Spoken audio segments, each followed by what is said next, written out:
talk about it, Rick. dazn. dazn. They've been in the news. People want to know what's going on with dazn. Are they going broke? Are they heading into disaster? Are they sailing towards disaster? To answer that question better is to understand there's a lot of big corporations behind, besides a Russian billionaire. There's other big companies behind it that I don't think they're going to go broke in the immediate future, but they've got to do something to drive up and maintain subscriptions. Mm-hmm. They haven't been able to do that. They were in trouble before the pandemic, and the pandemic shutdown really put them, down under, underwater. Put it as in the financial world says.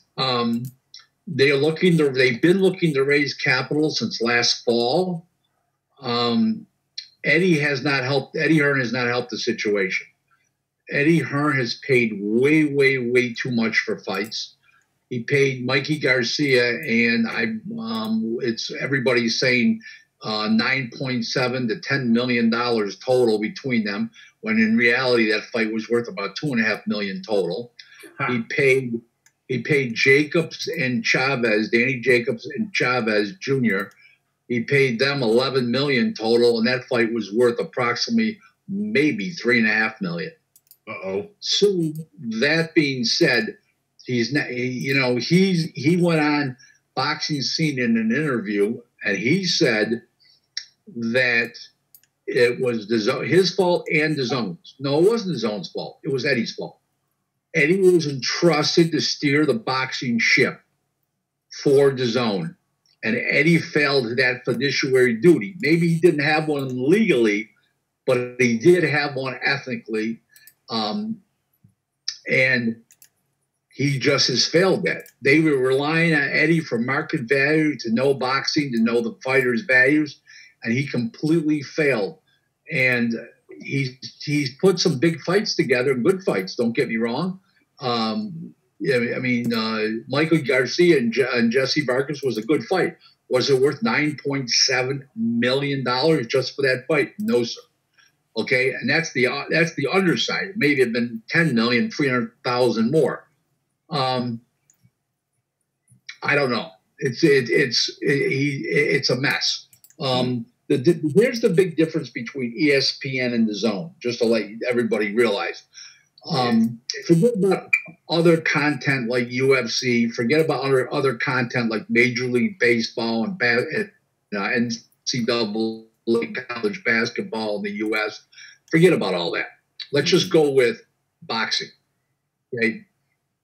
The difference is that one is $5 a month, and one is, depending on what you're buying, what subscription plan you're on, okay, is between $10 and $20 a month. Well, for $5 a month, the average guy is not going to cancel, even if there's no boxing or nothing on, like there has been the last couple of months, no sports at all. But the guy's more likely to cancel if it's between $10 and $20 a month, especially if his wife's physically paying the bills. In other words, well, honey, do we really need to pay $20 a month or $15 or $10 a month? No, we don't.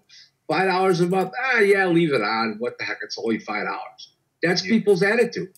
Okay, the Golden Boy fights with Ryan Garcia and Virgil Ortiz are doing more eyeballs than Eddie's fights with all those world title fights on it. And those guys aren't even world champions yet, but they're very, very popular American fighters. Eddie has a whole bunch of fighters that nobody wants to see. Okay, nobody's asking to see Demetrius Andrade, except his immediate family or anybody that has a financial interest. Nobody wakes up on a morning that Demetrius Andrade is going to fight. Oh, I can't wait to see Demetrius Andrade fight tonight. Doesn't work like Ryan Garcia gets the reaction of, oh my God, I can't. Oh, right, Ryan Garcia is fighting tonight. Oh, I'm going to invite the friends over. Okay, Virgil Ortiz, same thing. People are excited. Nobody's excited about these guys that Eddie's putting on. Eddie's mistaken. Eddie thinks you just put boxing on and people show up like in England. This is the United States. It's a different thing. The reason why is in England, your biggest sport is basically, we call it soccer, you call it football. Rugby's big over there. Okay. We in America have eight big sports over here. Okay. NASCAR, hockey, NBA, college football, pro basketball, college basketball, UFC. Okay. NHL hockey. We've got it all over here. Major League Baseball. And that's the difference. Okay. And in the meantime it is a completely different outlook because of that, because your entertainment dollars are so spread out over here compared to in the UK. And that's the big difference. And Eddie has not ever grasped the American market. Let me say this. Eddie is a fantastic promoter. I'm going to stop short calling him great because he didn't listen to me. When I told him to go fight, I emailed him and told him to go fight Trevor Bryant. Instead, he took Andy Ruiz. He literally called Don King and never about Trevor, but never discussed price. Don said to him, I'm going to be there helping you promote, Eddie. I'm going to be waving my flags and cheering you on and helping out. Bah, bah, bah. As soon as Eddie's ego heard that, Eddie shut Don off and never came with a price.